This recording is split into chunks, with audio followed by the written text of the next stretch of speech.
Jason Voorhees' mask is an iconic image in the history of horror. However, it's undergone a lot of changes. Let's take a look at the various face wear the killer has used to cover his misshapen head, from worst to best.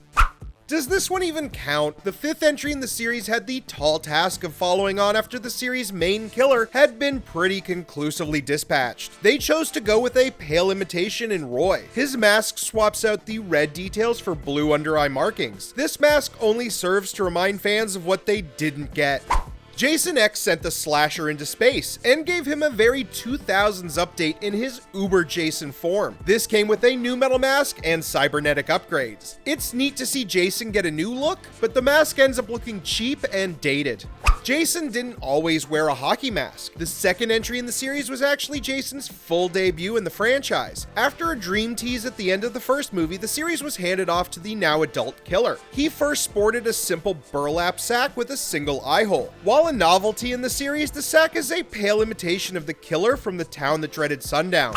Jason's 9th entry is one of the series' most inexplicable. Jason barely appears, at least as we know and love him. Most of the film has him possessing newscasters and coroners. What little screen time he has gives him a bloated and tattered look. His mask is almost infused into his face now, and his bulging hair makes him less frightening and more just gross. While most of the rest of the masks on this list are actually just the same one evolving over time, the mask in Jason Takes Manhattan is actually brand new. It's just really odd that this random guy has Jason's exact mask, even with the same axe mark. This mask is pretty generic, and the fact that it's not even the original knocks it down the list. The 2009 reboot was like a speed run of Jason's history, and that meant going back to the sack for the film's first act. This time though, it's tighter wrapped and provides a far more frightening look to the reboot slasher.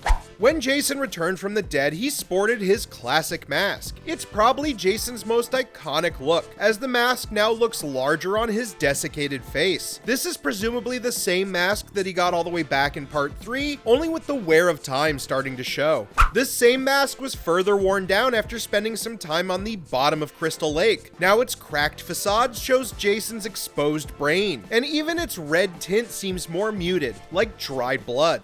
Part 4 failed to be the series' final chapter, but it added a nasty blood stain to the mask. It had only just received the iconic axe notch, and the wound in his head still looked very fresh.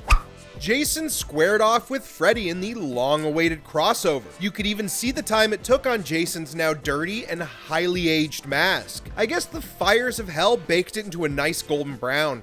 Finally, where it all started, Jason first got his iconic mask in the 3rd entry, where he stole it off the very annoying Shelly.